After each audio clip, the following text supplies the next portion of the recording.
Folks, welcome to the Stott Hotel and Saloon.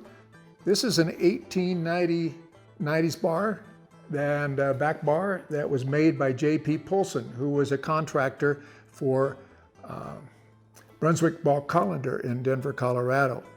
And it was one of the notorious bars up in Telluride. And then around 1986, it was sold and went up to Delta, where it was in a bar called Texas, T-E-X''S. And in 1990 or so, the building next door burned down and this bar was destroyed. And so anyway, it was put in an open tractor shed where it's set for 20 years with dead kittens, dead cats, and things in it. And it was open to the elements outside. And it was given to the museum, but it was all had been burned up. And so it took about a year with volunteers, including myself and our assistant director and stuff, to sand it all the way down through that char and bring it back to life. It's a cherry bar, and early bars had diamond dust mirrors, and we couldn't afford to replicate that or get one of those because it was all gone. And so the diamond dust bars had a yellow cast to them. And of course, this is just a plain beveled mirror that was manufactured in Denver for us. Before 1890 and way on back, they mainly played faro and monte. They did not play poker. It was not a popular game till 1890s. And so the game was played open-faced. And then when they started playing more poker in the 1890s, they put the cards in their hand. And that's when they first started putting the numbers on the cards. Before that, they didn't have any numbers that you could recognize whether there were 6 or 8 spades or whatever was on a card. And so it was in the 1890s when they really started playing poker.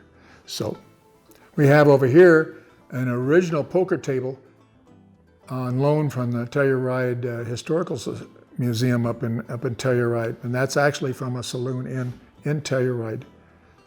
It has a slot in it over there where you could put silver dollars down through a slot, and I haven't opened that up yet, but it does right under the felt. It has a slot where you could put chips or poker chips or money down in there. And that's a complete faro layout over there, and very rare, manufactured in San Francisco.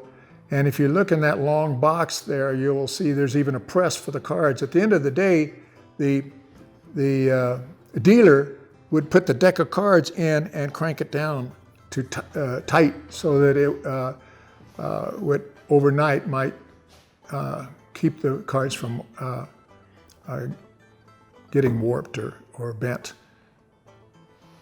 Okay, over in that picture frame we have over here, right here, you'll have a bottle from the Clipper Saloon. This was the Clipper Saloon in Telluride. Next door was the Brunswick, and that's where a sheriff was killed outside that bar.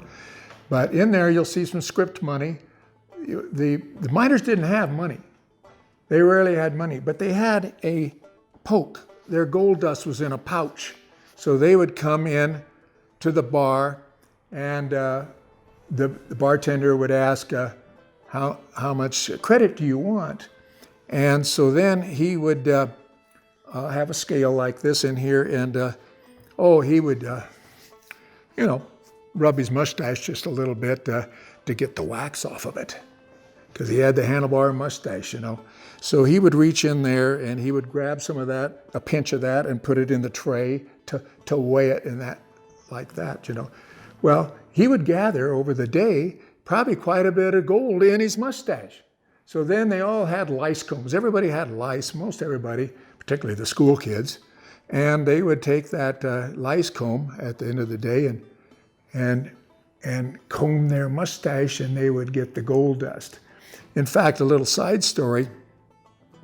As you know, I'm an archaeologist, but I trained some people on historic glass and bottles and everything like that. Well, at the University of Nevada, Reno. And one of the archaeologists that I had trained excavated in Virginia City, Nevada. And a lot of gold would sift down through the floorboards. And so when they excavated that, they got the bright idea, if we take a few 5-gallon buckets of that soil, maybe we can make some money. And they made quite a lot of money. The movie Paint Your Wagon, that's where Clint Eastwood and Lee Marvin mined and had tunnels under the bars. And then they would get the gold that was sifted down through the floors. So anyway, upstairs you would have rooms, and by the way, we have a couple of rooms if you need a place to stop and all of that. But my favorite girl over here, Maddie, would you mind going up and see what the folks want in number 5 upstairs? Maybe they need some bath water or something like that. Okay. Notice this picture here. This is actually the saloon in Telluride during Prohibition, around 1925, when legally all they could sell was soda pop. And now what went on illegally, we don't want to talk about, I guess.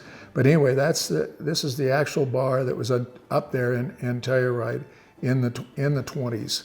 If you notice over there on the wall, there's a Budweiser advertisement, I think done in 1890 or so, by Otto Becker, a painter, of the Little Bighorn fight, where General Custer and his 220 men were massacred up there. And so that's a very famous painting. And those prints ended up in saloons all over the West. Over yonder, in the showcase down here at the end, we have many liquor bottles, original liquor bottles, with the labels, and many of them with contents. We have liquor jugs back here, and more original whiskey bottles in there.